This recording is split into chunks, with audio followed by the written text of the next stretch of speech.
tonight, but I'm in a hurry and don't know why. From Gallatin County to Scott County, we're your home for country favorites. 95.3 WIKI, Carrollton, Madison. The following program is paid for by the Rick and Rick at Night Show.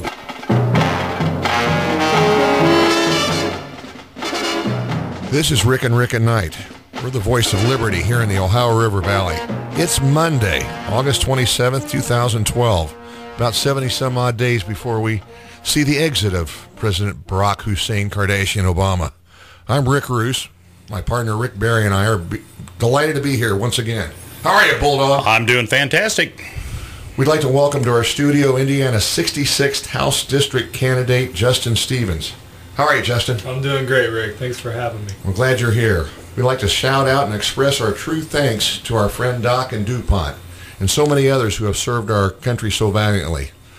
This is Rick and Rick at Night. We got a very special guest tonight on the telephone there, Rick. We sure do, Rick. We have one of the, he could be the top political novelist in the country right now. His name is Ed Klein. He is a New York Times best-selling author of numerous books, including All Too Human, The Love Story of Jack and Jackie Kennedy, The Kennedy Curse, The Truth About Hillary. He is the former foreign editor of Newsweek magazine and the former editor-in-chief of the New York Times magazine and a contributing editor in Vanity Fair. Tonight we'll be talking about his newest book, which is called The Amateur, and currently I believe it is number 2 on the New York Times best-selling list, and probably number 1 for the year. Ed, are you there? I sure am. How are you, Rick? Hey, Ed. I'm doing fantastic. It's great to have you. I want to ask you, obviously we're going to be getting into the book pretty heavily, but can you, to Rick and I, it doesn't make sense that you were editor-in-chief of the New York Times magazine, and yet you've written a book like this. You know, here in Indiana, we always think of the New York Times as a liberal bastion, and that if you think differently, they don't have a place for you there. So how did you manage to obviously be a free thinker and still get that job at New York Times Magazine? To keep your soul. Well, that's a good question, and I've been asked that before, and the answer is as follows. You remember that Ronald Reagan once famously said that he did not leave the Democratic Party, but that the Democratic Party left him. Well, I say I didn't leave the mainstream media left me. I was, in fact, part of Newsweek and the New York Times. That was quite a number of years ago when those two publications, believe it or not, were still what I call straight publications, meaning straight down the middle. They were neither left nor right. In fact, they strove to be fair and balanced the way Fox News says it is today. Since I've left those publications, and that's some 2 decades ago, they've both drifted, if that's the right word, or lurched, maybe is a better word. I say way fall over off a cliff. Way over to the left. Way over to the left. I never was over to the left to begin with. I was always a right-of-center guy, and I haven't changed, but those publications have. And today, unfortunately, you go to the Newsweek, if you go to the New York Times, their prejudices are right there for everybody to see. They're in the tank for Barack Obama. I think it's a disgrace myself that these publications, which so many people once held in such high esteem, have now really turned into organs for the far left of the Democratic Party, and I have no part of that. Well, you know, Ed, like you, a lot of reporters, it seems like when they get into reporting, they should have a burning desire to find out the truth, to investigate, and obviously that's what you did with this book. And now it seems like reporters are satisfied to sit back and just drink the Kool-Aid and go along to get along and not try to break any kind of story at all, especially when it comes to Barack Obama. Well, you know, in 2008, as so many people have already pointed out, and as I point out in The Amateur, I have a whole section in the book about the mainstream media and Obama. They weren't simply rooting for Barack Obama. They were actually campaigning for Barack Obama. And I think the same holds true in 2012. You look, for instance, at the Washington Post. Take that example. The Washington Post spent 5,000 words on its front page telling a story about how Mitt Romney, when he was a teenager, cut off some kid's hair when he was in school, and they made a big deal of it as though it was important. I mean, Mitt Romney does not pull those kind of things. It's not a pattern in his life, and yet they gave it 5,000 words. What did they do about Barack Obama when it became clear that he was mentored by the Reverend Jeremiah Wright in 2008? They didn't write about it at all. So it is a very strange and sad commentary on these newspapers and even the broadcast networks that you don't get the real truth from them. And that's why I wrote The Amateur. That's why I went out and interviewed 200 people for this book. And, you know, I've interviewed everybody from Anwar Sadat, the former president of Egypt, to Ronald Reagan. And I have a very long career in journalism. And I really felt that I should write a reporter's book about Barack Obama. That's what I did, and what I found out is that he is, in fact, the amateur. You know what we're talking about, Ed. Where can people go to order your book online? Well, thank you for asking that question. The easy way to order the book, and it's at a big, deep discount, is on Amazon.com or on BarnesandNoble.com, or they can go to my website, which is Edward Klein, K-L-E-I-N, edwardklein.com, and they can even read a free chapter there and decide whether they want to buy the book. And as I say, it's not very expensive, but it certainly will inform people about who this president is and why he has been such a disappointment to so many and a disaster to so many others. Well, Ed, in talking to you just a short time, you know, we started this radio show. Rick and I are we helped found the Tea Party here in Jefferson County, here in Indiana. And we started this show. We're trying to maybe win some hearts and minds. We care about our country. We see the direction it's going. And in reading your book and just listening to you for the short time, I'm thinking you wrote this book trying to win hearts and minds because you care about and love your country as well. Absolutely. In fact, that was the key reason for my writing this book, just what you said. Our country is moving under Barack Obama in a dangerous direction, and if he is reelected, it certainly will go over the cliff in that direction. It will become the Sweden or the Greece. We are in for awful financial times, and our status in the world, our position in the world is weakening practically every week under Barack Obama. The reason I say this is happening under Obama is that he has proven to himself to be a great entertainer when he's on stage in front of a microphone and a teleprompter. You know, he gives good speech, as they say. But when it comes to governance, when it comes to actually manipulating the powers of power, the powers of influence in Washington and getting things done with other politicians, the party across the aisle, he doesn't have a clue how to do that. And he is the amateur, and on top of which he's also an ideologue. And it's a toxic combination. This is Rick and Rick at Night, the voice of liberty here in the Ohio River Valley, and I'm the taller, better-looking Rick, Ed, and but also the face for radio. But no, one of the things that was an epiphany to me, I'm sitting there going, okay, I'm reading this, he's reporting, and that it shouldn't have been, but how many other times have I read newspaper articles where they got so much editorial within the bulk of it, let alone an agenda. I've adored your book, and thank you very much. Oh, you're welcome. But in there, that you talk about how marvelous a campaigner Barack Hussein Kardashian Obama is. Yeah.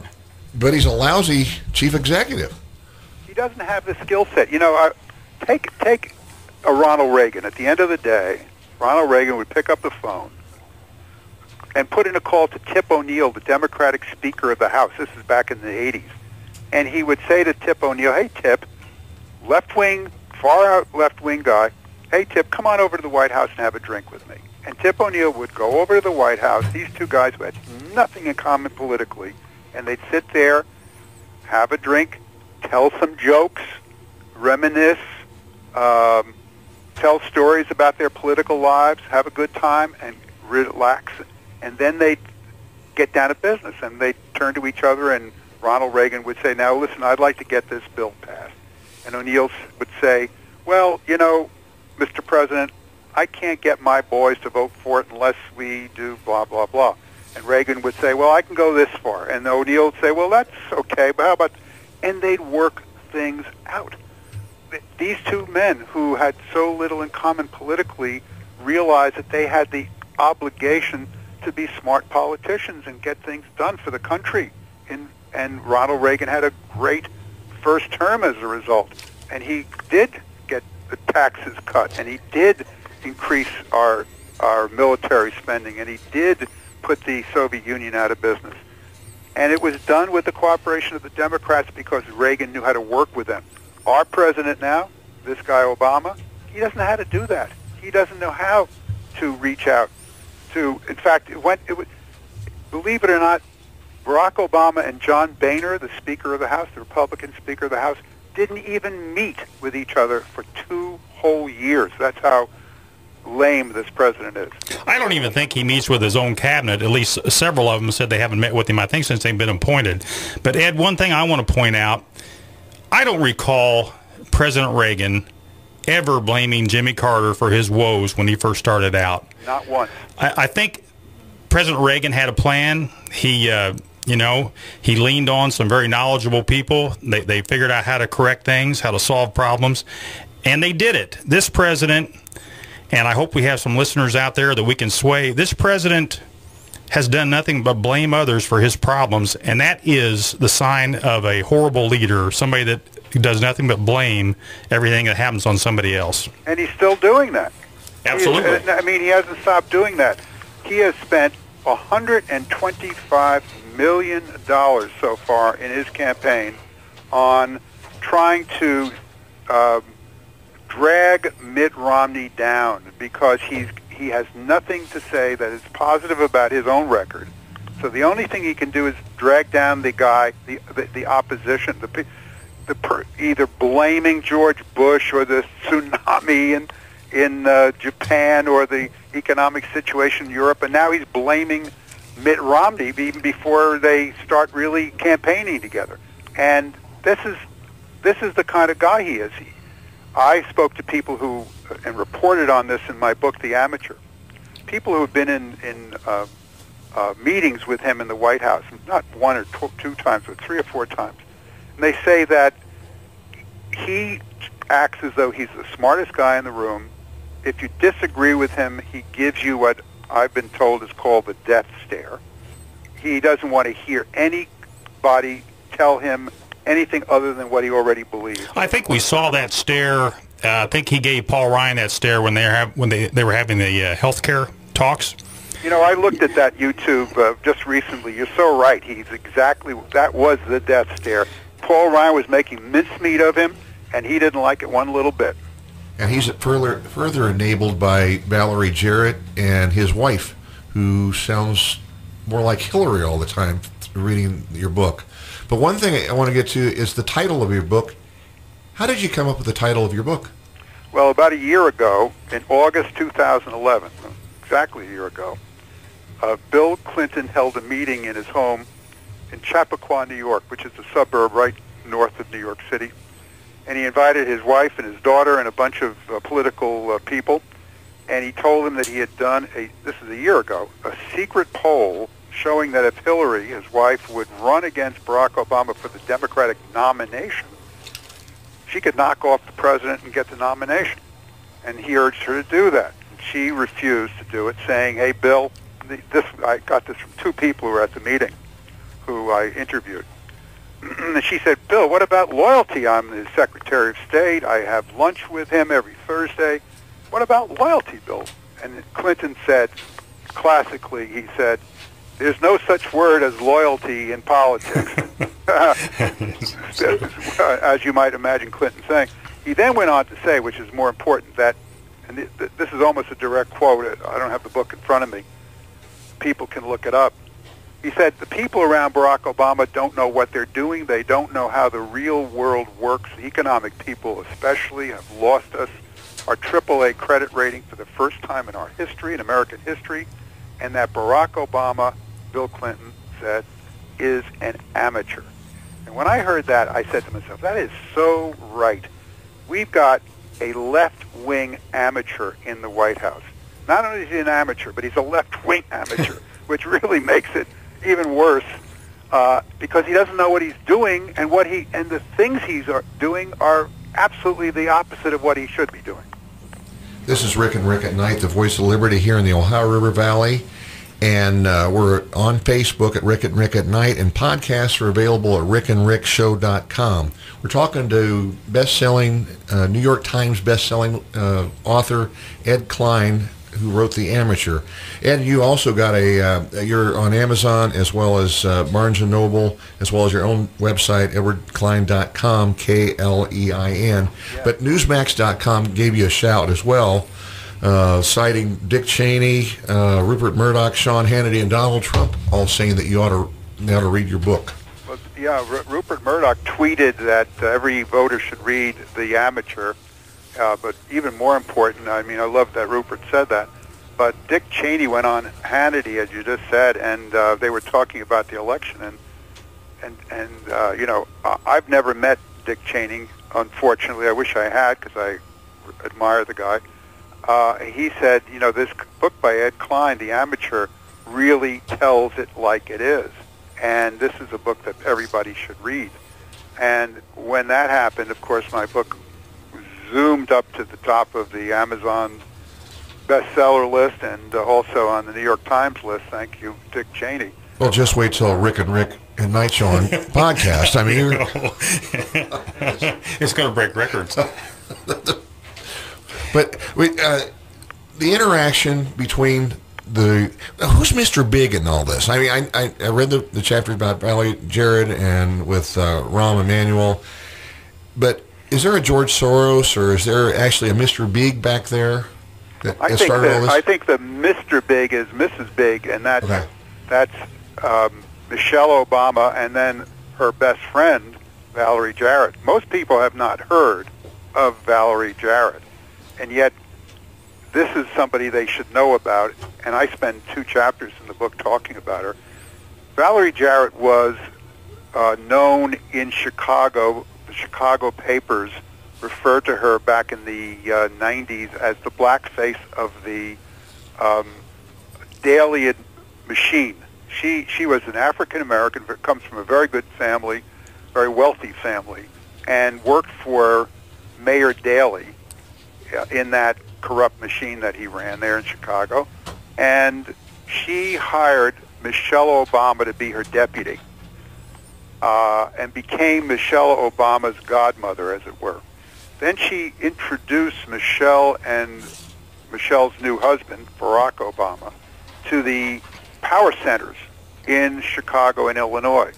The machinery of the Democratic Party, the African-American business leaders and African-American community leaders, the Jewish-American fundraisers, and she almost single-handedly elevated the Obamas from obscurity to national prominence, helping Barack Obama become a United States Senator with all the backing that she was able to give him. And ever since they have been deeply enmeshed with her, she has been important in both of the presidential campaigns that Obama has run.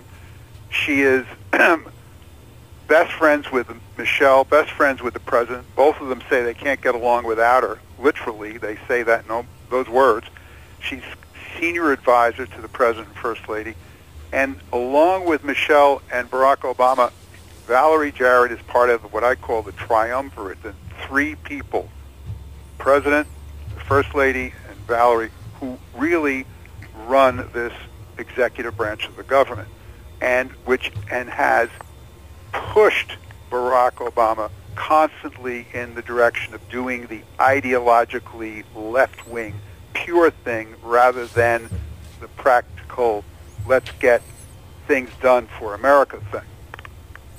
And the problem is that all three strict leftist ideologues, and I think you say in your book you talk quite a bit about Valerie Jarrett was the reason that Rahm Emanuel resigned. Yeah, and Rahm Emanuel, he's certainly a liberal. There's no question about that. But he's also a guy who spent a lot of time in Washington. He knows how the place works. He tried to get the president, for instance, when it came to health care, to, instead of doing a Obamacare, he tried to get the president to do piecemeal reforms, such as passing legislation that would get Republican backing for coverage of prior medical conditions. That would have been a popular thing that the Republicans probably could have voted for. But Barack Obama, with being prompted by his wife and Valerie to be the pure leftist that he and his heart is, refused to listen to Rahm Emanuel on that issue and went for broke on Obamacare and on many other issues, such as, for instance, Solindra, the green solar panel company that the taxpayers poured, $528 million into. And, of course, it was Valerie Jarrett that urged Barack Obama to go to Solindra and say, oh, here is the future, I've seen it, and it works. And then, of course, 2 weeks later went bankrupt. She has constantly and repeatedly urged him to do things that have not been in the national interest, including, I might add, it was she who urged him not to send the Navy SEALs into Pakistan to get Osama bin Laden because she said it's going to hurt your political future if it doesn't work, Mr. President. In fact, she calls him Barack, not Mr. President. And he, 3 separate times, he called off that raid because of Valerie Jarrett. Finally, I'm told was Hillary Clinton, and I write about this in The Amateur, who persuaded him that if he didn't go in and let the SEALs do their business and get this guy Osama bin Laden, and everybody found out that he could have done it and didn't, he'd be in big trouble. And so he finally said, okay, go ahead and do it. But the root of all this, Ed, and you pointed out so well in your book, Barack Obama has the type of personality, it sounds like he just wants to meet with people that are going to sing his praises and agree 100% with what he wants to do. And that kind of explains why he doesn't meet with his cabinet, doesn't meet with the Congress, doesn't meet with the other side under any circumstances. I think you said megalomania in some place in your book, did you not? I did. You know, you guys mentioned the fact that you helped form the Tea Party in your area. Barack Obama doesn't understand what the Tea Party is, what it stands for, why it exists, why it is so important. He doesn't understand it because I don't believe he really understands the heart and soul of the United States. I don't think, for instance, he understands that we are an exceptional country, that we are different than other countries. I think he doesn't understand that the people of this country are smart, understand things. I think he has a kind of arrogant contempt for the public. And I think the Tea Party has taken him totally by surprise, and he has been unable to sit down with the members of the Tea Party who are in Congress now, the younger new congressmen who you guys helped get elected, and talk to them about how they can work things out so that we can get this country moving again. He has been unable to do that. And yet he sings the praises of the Occupy Wall Street movement. There you go. There you go. Exactly. You know, Ed, the one thing we really want to get into before we run out of time, we got to talk about Jeremiah Wright. Oh, yeah. I know you spent how many hours with him? 3. 3 hours. And I almost take it from the book, it almost sounds like you like him, even though you skewer him on the things he preached about and believes in. Yeah. So I hate what he stands for. I hate what he said. I hate his rants against white people, Jews, and Israel, and all that. But I tell you, sitting down with that guy and listening to him talk about Barack Obama on tape, because I tape recorded the entire conversation, as you know, it struck me that he really understands Barack Obama. sure. He really understands that Barack Obama, for instance, he told me that Barack and Michelle Obama are not really church people, that church is not important to them, that he joined the Trinity United Church of Christ, Barack Obama did, for political reasons, not for spiritual reasons, that he is no different than other politicians, even though he likes to present himself as somebody special. And here's a guy who knew Barack Obama better than anybody else in America. A minister who's said to, when Barack Obama said to him, the trouble with you, Rev, called him Rev, the trouble with you is you have to tell the truth.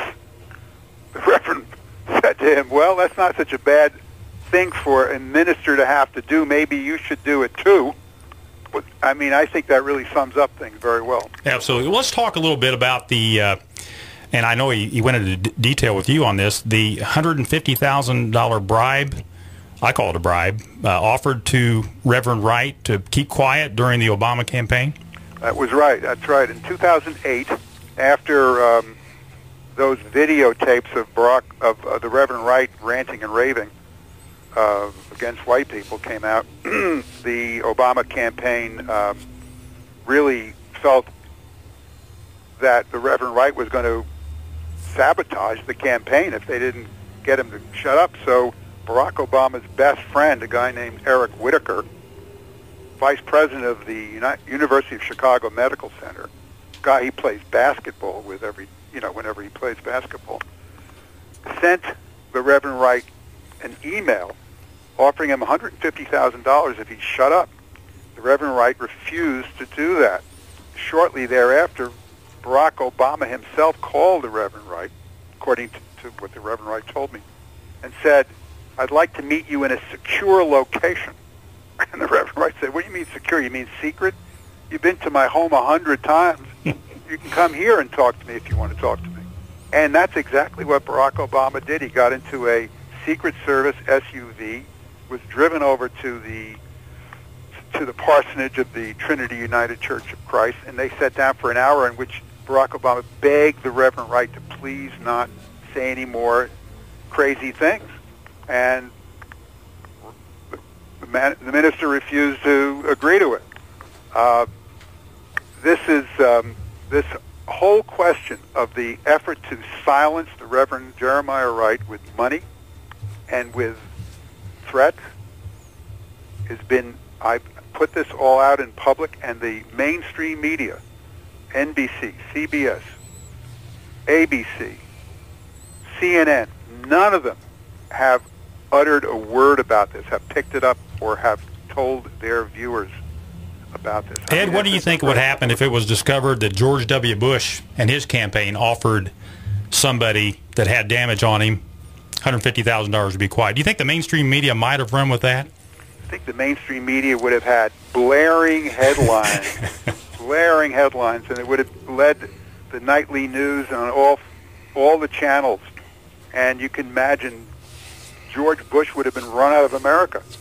And yet Barack Obama gets away with this. Ed, are you hopeful? I am hopeful, I have to tell you. I'm one of those people who believe that Mitt Romney's going to win this election. I think the trends are in his favor. I think he's closing the gap slowly but surely in the 7 or 8 swing states that are important for his victory. And I think that after this convention and with the debates and with the financial advantage that he has now over Barack Obama, I think he's going to actually win, and I think that would be our salvation. I'd like to thank you for bringing all these issues up, and with the diminishing audience of CNN, NBC, CBS, and all the rest of them, and the fact that Rush talks about your book and Sean and all those giants out there, and then Rick and Rick at Night.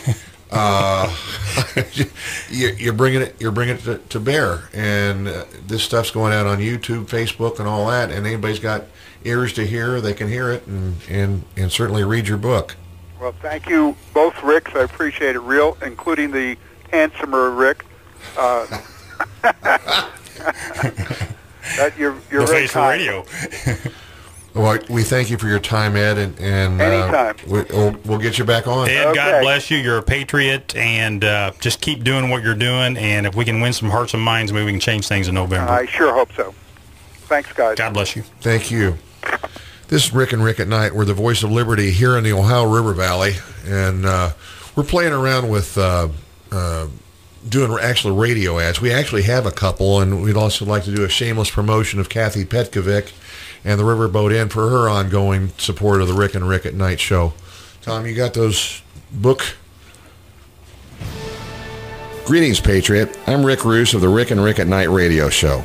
I've put together a book about our historic leader, Barack Hussein Kardashian Obama. This book is unique as it's a word search puzzle book, a seek and find of his many egregious and preposterous quotations and scandals. It's $10, tax included. This collection is available at obamacodebook.com or Amazon or anywhere fine books are found.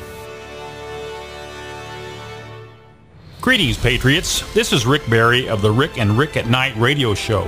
We would like to recommend Dave Bego's new book, The Devil at Our Doorstep, exposing the real agenda of big labor and the taking of American freedoms. Dave wrote this book to shed light on the brutal tactics used by labor unions such as the SEIU, whose close ties to President Obama and his administration have proven costly to businesses and employees across the country. This administration's rule by regulation mentality has weakened the economy, leaving business owners unsure of their future and put employees in the crossfire while eroding American freedoms. The Devil at Our Doorstep is a must-read, containing important insight for the future of America and detailing why the November election is the most important in our nation's history. The paperback edition is available at Amazon.com for $10.76, and limited edition hardcover copies are available for $20 on the website, thedevil@ourdoorstep.com. We are at a crossroads, and as Americans, we must wake up and fight to save our freedoms and our future before it's too late. Thank you. Gosh, I love our ads.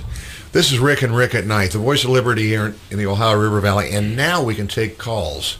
This is a conversation we hope you will join. Our local number is 812-574-0953 and toll free 877-953-0953.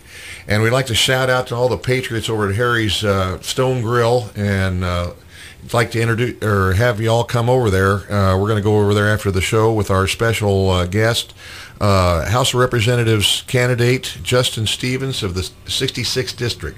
Now you get to talk if you'd like. You could have talked earlier. All right, yeah, I could have. Well, I appreciate you guys having me on, definitely. Great blessing to be here. I'm running in House District 66, and I'm excited about what's ahead in the state of Indiana. I'm ready to make a part-time superintendent a full-time superintendent after I win this race.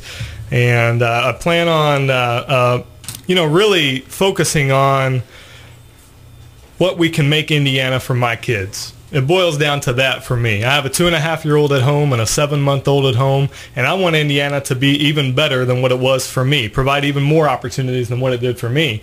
And I tell you what, we are in a prime position in the state of Indiana to do exactly that. We're looking at states around us who are under liberal leadership, and they are raising their tax rates, and they're promoting more and more government. And we here in Indiana are lowering our tax rates and trying to get government out of the lives of people so that they can do what the American people do best, and that's create opportunity and growth. So I'm excited to be part of that group of Republicans that are doing that here, doing my part in Indiana District 66. So well, one thing about the Republican and all that stuff, I'm just sitting there, I'm reminded of when my now sophomore at Hillsdale was, this was like in the year 2000, we were driving up and it was election day, and he had, at that point in time, he had a high falsetto voice, and he said, "Daddy, are we Republicans?" And I looked back in the mirror very proudly and I said, son, we're better now. We're conservatives. Absolutely. But now, where does 66? I mean, there was redistricting. Absolutely. People don't know where things are. Randy Fry's up in the northeast part of Jefferson County, and Jim Lucas is running for the seat on the northwest. And you kind of get the city of Madison. So basically, my district is all of Scott County. It is part of Clark County, the eastern part, and then Hanover and Madison. So downtown Madison, up here on the hill, goes back about maybe a quarter mile, a half mile beyond 62 to the north, and then down into Hanover. So along 62, basically, if you follow that, that's where we are. So you have almost all of Madison. Yes. Justin, what have you been doing campaign-wise here the last few months? I don't want to give away all my secrets, but are you going to go to every door? No. Well, we have about 65,000 people in this district. I am out working hard. I promise you that. And I'm getting a great response. Knocking on as many doors as possible, making phone calls during my lunch break. I'm out doing as much as I physically can without getting a divorce. So. And you have a good crew of volunteers going around with you as well. Absolutely, Rick. I appreciate you coming out with me that Saturday. I have a great group of volunteers, people who care about me, who want to further the cause of liberty, who are passionate about what we're doing, what we stand for, and I really appreciate them. Yeah. Well, and I got a text. We came back from I was up at a Luke Messer function up in I don't know where we were, but north of Shelbyville with Senator Jim Smith, and I got texted. A state police buddy of mine said, Justin Stevens just knocked on my door. I want to vote for him. Yes, sir. Give a shout out to Nate. He's a great guy. Right now, you're running. You're talking about superintendent. You're talking about Caruthersville School Superintendent Terry Gooden. My opponent, yes, sir. And I don't want to give him a lot of airtime, but I have given him airtime before. Tom, do you have that cut of that commercial we ran late last winter, I think? Number 3. Attention voters, this is a legislative alert. Once again, liberal state representatives are AWOL from their responsibilities at the General Assembly in Indianapolis. Terry Gooden and Dave Cheatham have again chosen to follow Pat Bauer to stop House business. They did this last year for 5 weeks. These folks will not abide by elections and actually debating and voting the issues. They are bowing to the wishes of their union bosses, in this case, the Indiana president of the AFL-CIO. This is tyranny by the minority. They have chosen an intellectually vacant position similar to the philosophy of, if we don't spend it, somebody else will. In this case, if we stop business, maybe the issues will just go away. Please call the State House at 800-382-9842 and urge them to honor their oath they took a year ago. Or call Pat Bauer at 317-232-9628. If we commoners don't do our job, we get fired. Mr. Cheatham and Mr. Gooden, please do your job or resign. It's as simple as that. Folks in Jefferson County deserve better. This could be a job opportunity next November for 2 people who want to work, as these guys just won't. This is Rick Roos of the Sons and Daughters of Liberty. We approve this ad on behalf of all citizens in Indiana, not just special interest groups or union bosses. This is Rick and Rick at Night, pouring coals on the heads of recalcitrant liberals. Particularly people who won't show up. I've been working at the King's Daughters down here for 32 years. And Roger Allman tolerates me, but he's been on our show. But if I don't show up at my job, he's going to fire me. Absolutely. Okay? Absolutely. I'm a really good therapist, but, sure. You sit there and say, Rick, you don't get to work here anymore. Well, and that's one thing. I'm going to show up. I'm not going to just wuss out on my job and take the high road over to Illinois and stay over there for a month. I tell you what, people in Indiana, they want someone who works for them. They have to go to work every day. We don't live on the East Coast or the left coast. We live here in Indiana where people go to work. And that's one thing I promise to do. I've been talking to all kinds of people all over the district, and spoke to a couple World War II veterans a few weeks ago, and they said, you know what, we have voted Democrat our entire life, and we will not vote for someone who doesn't show up for their job. And that's something we need to get out there. We need to let people know that this man did not show up for his job, and we need someone that will show up in Indianapolis every day that the House is in session and be there to do the people's work. Well, they keep confusing the idea of them walking away with a filibuster in the Senate. Now, this isn't Mr. Smith Goes to Washington, and I've got a copy of the U.S. Senate rules. I got copies of all those rules. I love Robert's Rules of Order. But I'm just sitting there going, it's not in there that gives them the right to do that, Republicans or Democrats. Oh, by the way, Tea Party cuts both ways on that, Mr. Lugar, Mr. Cheatham, Mr. Hill. But that was in the past. We're talking about the present. Your eyes are getting big, Rick. It's just amazing. This guy, he pontificates without any kind of. I don't know what conversation he listens to when he's actually talking to you.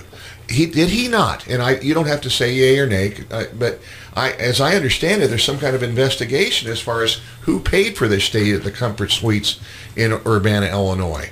I understand there was union stuff involved. The fact that this Mr. Gooden, who's ostensibly the superintendent of Crothersville with a declining enrollment, he gets like $130,000 a year. He was getting paid for his time in the House of Representatives and his superintendent duties, and there was an assistant superintendent coming in and covering for him. I think that's called double dipping. I don't know. It may well be. But it just seems, are you an honorable man? Absolutely. I would hope so. Okay. You ask my wife. Okay. Yeah, I tell you what, I don't want to get on here and just bash Terry, but I like him personally. We're personable. I was his page when he was a representative when I was in high school. So I like Terry. We're from the same home county. He's from Austin. I'm from Scottsburg. We're natural rivals. But, there are just some things there that don't add up. And what you just said does not make sense to most people. And I'm not trying to bash him, but I saw the billboard on the way out of town that says he's a good, and I'm sitting there going, no, he ain't. But bottom line is, you have a job. We live in a democracy. We go, we present our views, we discuss them, we debate them, we take votes, and the losing side loses and the winning side wins. And you can't just walk out. You have to show up to vote. So I'm going to make sure that I'm there for every vote. And one of the things that we have talked before, and we just kind of sound you out. We're sitting there going, it sounds like you have a good, consistent set of core conservative beliefs. That's what I want. Sure. I don't want people writing in things that aren't there or reading in anything that isn't in the state constitution or the national constitution. We do Congress people. Absolutely. Well, I want the government to serve the people and not the people to serve the government. So the more that we can get government out of our lives, for the basic essentials, that's what I'm for. Okay? So, there's some issues there where we can debate all day long, but bottom line is those are my core principles. I believe, first of all comes my faith, my family, and the people in my community. And I'm going to put those things first. I am going to base my view of government off of, government being out of our lives as much as possible. So yeah. Justin, one thing I loved hearing you say when you said I'm running for my kids. Absolutely. And, that strikes home with me because one of the reasons we started the Tea Party is for our kids. I mean, sure. Everybody that's in our group, we all have children, and, we see what's happening. And I've said it in a couple speeches. I said, I don't want my kids looking at me 20 years from now and say, Dad, why didn't you do something? Mm-hmm. If it comes to that point where it gets that bad. Some of my liberal friends, and I've got a lot of them, they say, well, what if you're wrong? We think you're full of it. What if you're wrong? And I look at them, I say, you know what? I hope I am wrong. Yeah. Because if I'm wrong, everything we're terrified of is a figment in our imagination, but I don't think it is. And I'll tell you what, and I know this is a cliche, but 2012 is the most important election of our lifetime.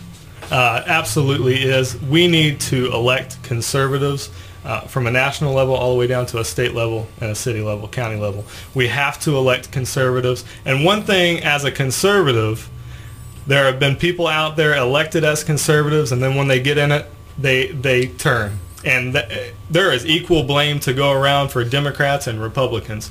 We need to elect conservatives that will go in there, stand on their principles, and not just spend their money like it's a credit card that they never have to pay. I guess in Washington they drink the Potomac water, and up in Indianapolis where they drink out of the White River. Is that what happens to them? Yeah. Well, I don't plan on drinking out of any rivers, but yeah, I mean, it's not good enough to elect people that say the right things. Those people then have to go and do that job, and if they don't, if I go to Indianapolis in the next 2 years and I don't do the job that you elected me to do, I expect fully for you to vote me out in 2014. But I at least ask for the opportunity, to go up and prove to you, my conservative values. Oh, we'll hammer you before. I know you will. It won't wait that long. I expect that. And, well, I was thinking Justin was looking at you tonight, Rick, and thinking, well, this isn't a guy I have to be afraid of. But no, I'm liking what he's saying. This is the first time I've met Justin. He's saying the things that I believe in, and obviously he's saying the things you believe in. So, listen, I don't have to have this. My life is not defined by how long I stay in office or if I get elected to office. It amounts to a lot more than that. I just want to help out while I'm here. So that's why I'm running. I want to be able to. No one stood up to take on Terry Gooden, and I was asked if I would consider it, and I did it, and I'm going full force, and we're going to win November 6th. Good to hear. Absolutely. Good to hear.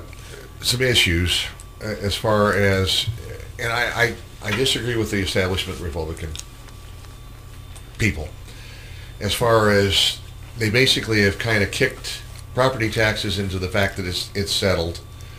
I contend property taxes are immoral. I contend that we've already paid our taxes on the monies that we've earned through whatever way we've earned them, and that we're paying taxes again on something that we've purchased.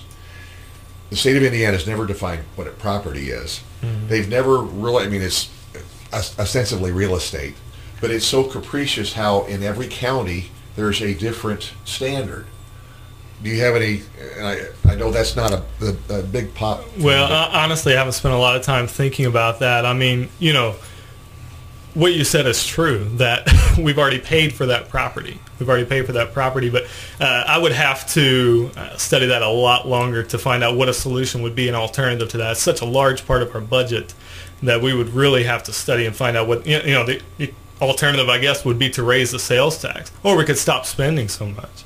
I like both those. Now, I will not bash the state of Indiana that much, simply because we're sitting here on a pretty decent surplus, and we're talking about lowering taxes in this next session. So there's room for us to cut back, or else we wouldn't be talking about lowering taxes. I don't know if that's in the form of property taxes or if that's in the form of sales tax. There's talk about the sales tax being taken back down, maybe going back to 6% or 5%. I don't know if that's the feasibility of that with the current budget. So those are all things that we could discuss, and I'll be open to all kinds of ideas about that. Well, I want you to be open to hear the discussion, and it sounds like you are. Sure. And I was talking. I testified in front of the State Republican Platform Committee, and I said, we're doing a pretty good job, except for the fact we've cut, ostensibly the General Assembly cut $143 million over the next 10 years of spending. That's a good idea, except they enacted a whole new entitlement called $80 million a year all-day kindergarten. That's $800 million over the next 10 years minus 143. It's 600 something. Yeah. That's real money of new spending. And then the other thing is, we're going to do the smoking ban. Well, I understand how deals get made, but little by little, these are Republicans, and they're cutting away at our liberty. Oh, and wait a minute, the smoking ban is also enforced by 8 different police agencies in the state of Indiana, including Homeland Security, that if Rick Berry, I know he's got an office, but if it was in his home and he started, had his brother-in-law Kevin come over and light up, the gendarmes can come in and bust him. Yeah. That's not right. Yeah.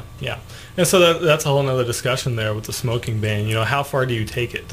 At what point do you cut off someone's liberty? Is the next step not allowing it in a home where children reside? How far do you take it? So we talk about that, and we talk about business owners that want to allow smokers in their place of business. I have a hard time telling them that they shouldn't be able to do that. Now, I can understand public places and things where, and where people don't own that property, but when we get down to an individual business owner and them not being able to allow that within their establishment, that's difficult for me to swallow. I look at it like the Republicans in the House here in the state, they've really lost the moral high ground, because the next time they argue against big government getting involved in private business, they've got this sticks out like a sore thumb that they've enacted this legislation. I don't smoke, and Rick doesn't smoke. I don't like being around smoke. Sure. But when you get to the point where you're telling business owners what they have to do, they've, in many cases, risked their life savings to make something work, and now they're being told how they have to do something. I really rubs me the wrong way, especially when it's Republicans that came up with the legislation. Sure. And I absolutely don't want to be around it either. And chances are, if there's a smoking section in a restaurant, you're not going to find me there. Well, you're absolutely not going to find me there now.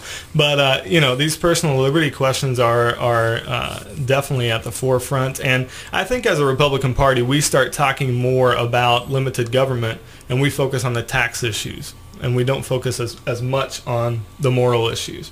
I'm big on pro-life, and I think we should protect the right to life of the unborn. So, to me, that is a liberty issue for the unborn child.